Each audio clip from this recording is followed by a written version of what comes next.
In 1274 BC, a young Egyptian pharaoh, Ramses II, led an army of 20,000 men against 40,000 soldiers from the Hittite Empire. I'm Matthew Settle. Both sides would fight one of the earliest recorded battles in history at Kadesh. At stake, the security and prosperity of Egypt. More than 3,000 years later, this is all that remains of the Syrian settlement where 60,000 men fought for their lives in the Battle of Kadesh.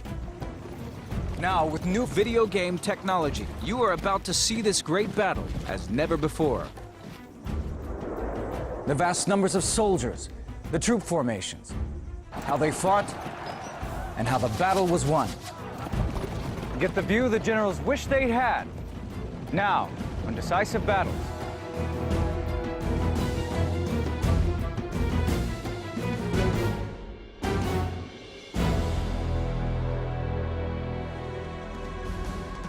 "3,000 years ago, in 1274 BC, Syria was the crossroads of the ancient world, where the trade routes from the west met those from the east.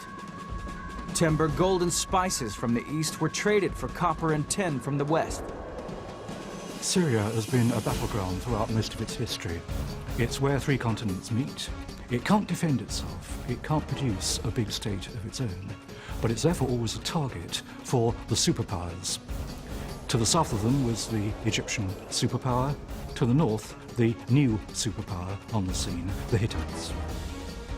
The city of Kadesh was on the borderland, where the Egyptian and the Hittite empires met. Both Ramesses and the Hittites want to take Kadesh. Kadesh is important because it actually controls trade routes over land. It allows access south if you're coming from the Hittites or north if you're coming from Egypt. For nearly 200 years, the Egyptians and the Hittites had fought for control of central Syria. The Hittites' power base was the Anatolian highlands of modern-day Turkey. Egypt was a desert kingdom, totally reliant on the fertile strip along the River Nile, which was maintained by annual floods. Egypt was run by a sun king, a pharaoh who was a god upon earth. It was the first centralized state in history. On the whole, it was rather isolationist. It thought it knew best. Foreigners were inferior, but foreigners had to be kept in check. In 1482 BC, Pharaoh Thutmose III had defeated the Hittites in the Great Battle of Megiddo. But most confrontations were on a much smaller scale, and massive military encounters like this were rare. Then in 1279 BC, the 25-year-old Ramses II was crowned Pharaoh of Egypt. Ramesses II is an absolutely fascinating character, and he left his mark up and down the Nile. He was a great one for carving his name into things, building monuments, leaving statues. We even have his body. So we feel that we know a lot about Ramesses. We know something of Ramses' physical appearance because his mummy has survived. He was tall for an ancient Egyptian, probably around 5'7", and he probably had red hair, the result of earlier intermarriage with Asian peoples. To be pharaoh was absolutely the best job there was. It meant that you were a demigod. You weren't just a person. You were the richest man in the world. You were the most powerful man in the world. Ramses had already had his share of military experience. As a very young crown prince, he had campaigned with his father, Seti, in Libya and Syria. Seti had captured the strategic city of Kadesh in Syria, but it had fallen back into the hands of the Hittites. Recapturing Kadesh would now show that he was a great commander, as great as his father, and would give him access to east and west trade routes. Ramesses was a young man for whom the horizon had no frontiers at all. He decided, what Dad couldn't do, I will do. He was going to be it, and he had all the ambition of youth. Ramesses II was a young man in a hurry. He wanted to be not merely a pharaoh, he wanted to be the greatest pharaoh there ever had been or ever would be. He wanted the gods to know that they had a super pharaoh on their hands. The Hittite king, Muwatallis, he's not been on the throne that long himself. He gets enraged when Ramesses says that he's going to claim back Kadesh, which he regards as his own territory. The father of Muwatalli and Ramses' father Seti had fought one another. Now both sons would settle their unfinished business. Muwatalli called for troops from all parts of his empire and produced one of the largest armies ever fielded by the Hittites. 2,500 chariots and 40,000 infantry. What makes Kadesh, I think, very interesting in that we have two people who think that they can't be beaten coming up against each other. Ramses' strategy would have come as no surprise. His plans to capture Kadesh were openly discussed at the Egyptian court. If Ramesses II had had prime-time television, he would have gone on it and said, "I intend to conquer Kadesh and kick the Hittites out of Syria." I have no doubt that the news that came back from Egypt would also tell Muwatalli the character of the young king. This man's only 25, this man thinks he can do anything, this man is impetuous, this man's in a hurry, and Muwatalli might even been rubbing his hands saying, right, we know how to deal with this sort of sucker. Campaigning always took place during the spring and summer, so that there was a ready supply of food for an army on the march. The armies of this period were built around infantry and chariots. Charioteers were like modern-day fighter pilots, the top guns of their time. To be a chariot driver was a bit like being a test pilot or something like that. It was a job that people wanted. It had prestige, it could lead to great rewards, it attracted all the girls in the neighborhood. They also had to supply and maintain their own chariots and horses. The chariot was a formidable assault weapon, designed to smash into and break through enemy infantry. It was also a mobile firing platform and carried a driver and an archer. The two main weapons of the charioteer were the spear, designed for close-up work once the chariot was amongst the enemy, and the composite bow. We have an account of an Egyptian pharaoh using a composite bow, drawing the bow and firing the arrows through a target of solid copper. The arrows went through the solid copper and came out the other side onto the ground. These things were armor-piercing weapons. They could do a lot of damage. The chariot was designed to be used in close contact with the enemy, which meant that the enemy could quite easily shoot them up. The Egyptian chariot had some advantages over the Hittite vehicle. It was lighter and more maneuverable. It was driven by only 2 horses and carried a driver and a warrior. Again, spears and bows were the choice weapons. Both sides were fairly evenly matched in weaponry. The Hittite foot soldier carried a long thrusting spear and a short stabbing dagger. And although iron had made an appearance by now, the major hand weapons were the bronze sickle sword and the bronze battle axe. The Hittites were a formidable fighting force, but they didn't scare Ramses, who referred to them as the effeminate ones because of their long flowing hair. In mid-April 1274 BC, the Egyptian army assembled on the city of Pi-Ramses on the Nile Delta. It must have given the whole country a huge lift, because it's exactly what pharaohs are supposed to do. They're supposed to assemble huge armies, reinforce Egypt's superiority and march off. From there, it was a month-long march to the battlefield on the plain of Kadesh. The outcome would make or break the young pharaoh and decide the future of Egypt.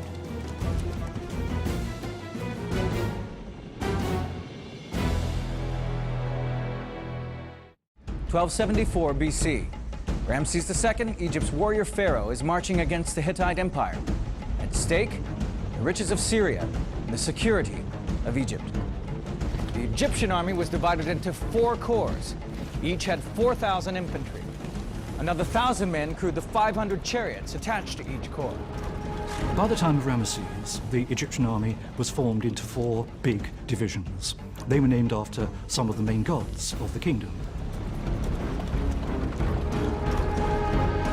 The 4 corps were the Amun from Thebes, the Re, after the sun god from Heliopolis, the Set, after the storm god of the Nile Delta, and Ptah, the creator god. Each corps was commanded by a general, with the pharaoh as overall commander-in-chief. In battle, these men would form a kind of early phalanx, with experienced troops at the front and raw recruits at the back. On the march, the corps did not group together as a single army, but traveled as independent units, often strung out over miles of desert. This system had evolved because the pharaoh hardly ever fought large pitched battles. His short, localized wars were usually fought by one corps at a time. Also split up over a wide area, it was easier for the army to live off the land. For the entire regiments of Amun, and then Re, and then Ptah, and then Set, we need something like, I think, a mile and a half or 2 miles range of force traveling up through Canaan and Galilee. The Egyptian army marched north, while an elite division drawn from all 4 corps moved along the coast.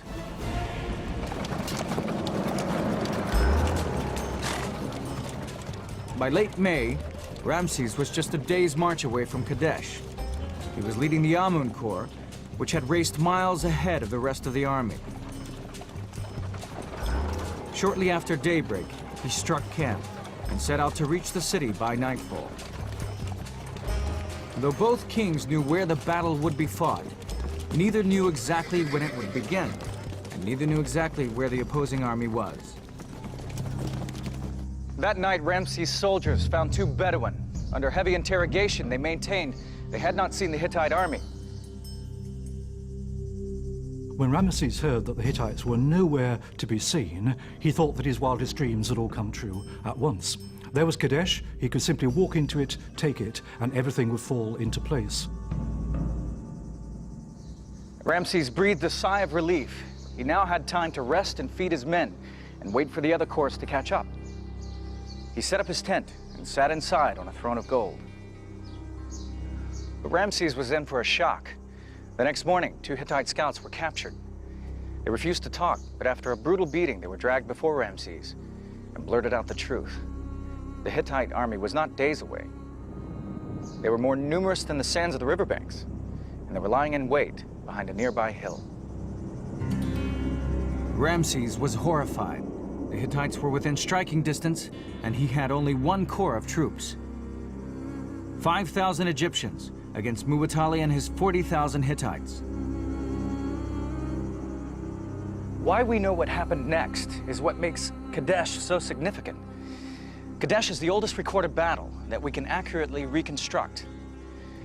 A contemporary poem to the pharaoh contains a narrative of the Kadesh campaign, and the walls here in the Ramesseum at Luxor are covered with scenes from the battle.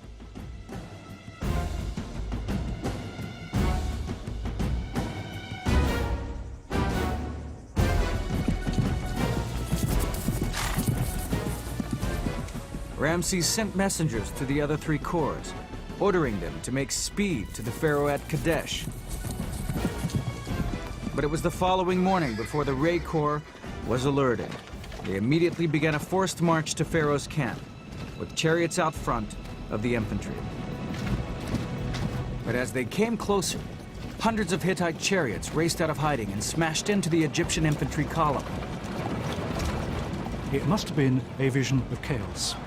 Heavy Hittite chariots coming from the side against a division not in battle order, heavy arrows, heavy swords, blood-curdling cries, dust, and sudden death coming out of the sky. The Re Corps collapsed into chaos. Many just dropped their weapons and ran for it. The men who were meant to rescue the pharaoh had run away. Ramses was trapped. With just a quarter of his troops, it would only be a matter of time before he was overwhelmed by the Hittite army.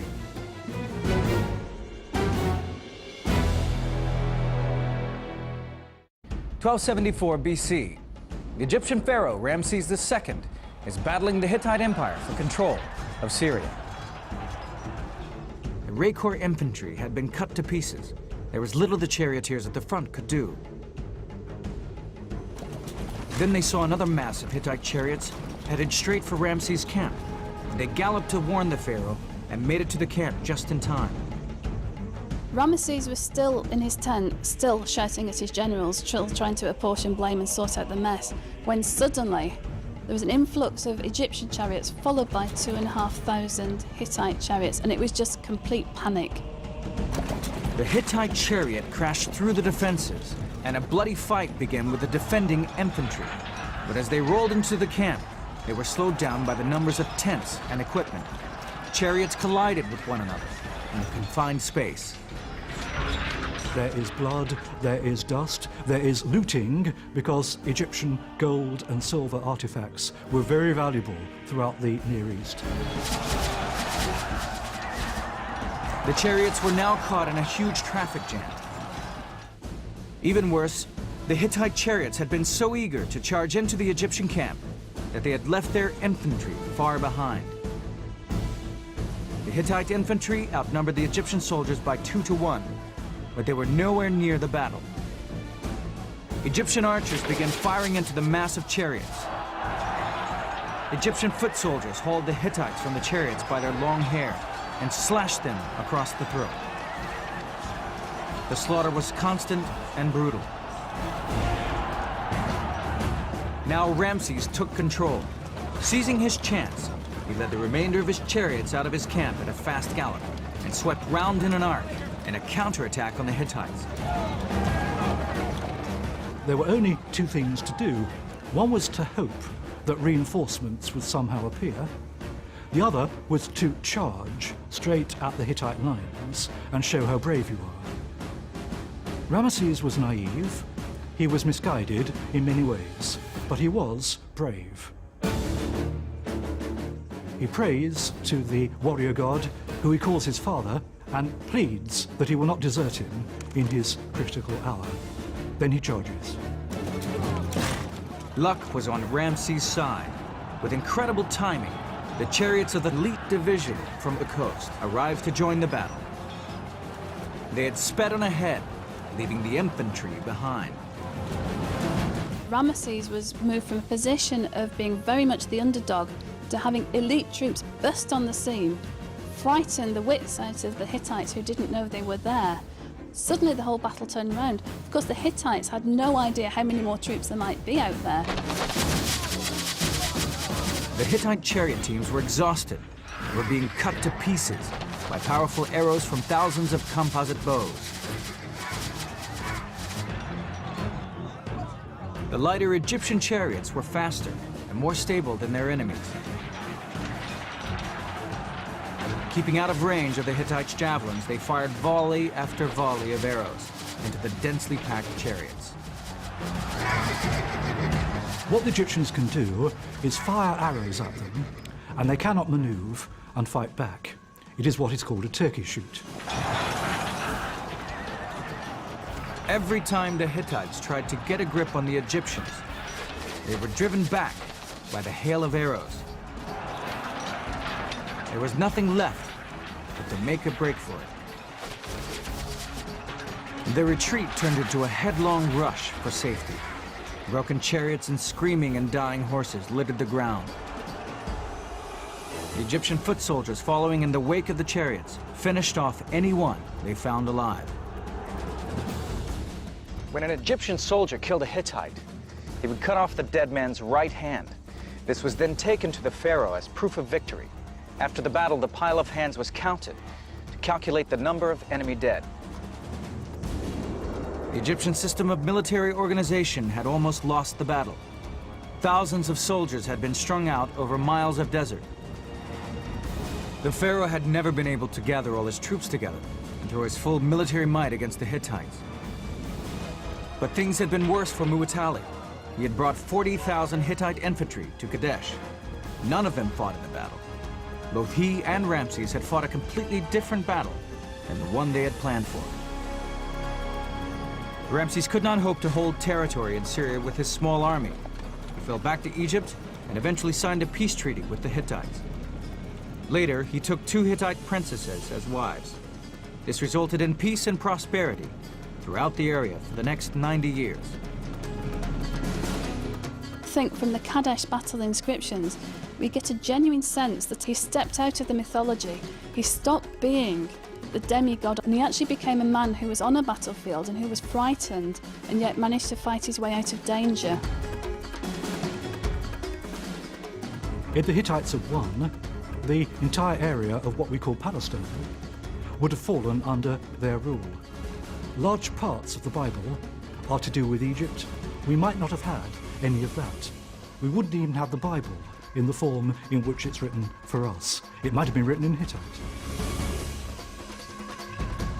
Ramses himself ruled for another 70 years, giving Egypt a rare period of continuity. During his long life, he took 200 wives, had 96 sons and 60 daughters, and his luck held. Throughout his reign, the Nile regularly flooded, giving good harvests. But in 1274 BC, none of this had been certain. Ramses knew that the Battle of Kadesh had played a big part in making it possible. The young pharaoh had made his reputation and secured Egypt's borders, and he never wanted his people to forget it. He ordered the walls of his temple here at Luxor, the Ramesseum, to be inscribed with scenes from the battle. Today, more than 3,000 years later, people come from all over the world to read the story of Ramses and the Battle of Kadesh.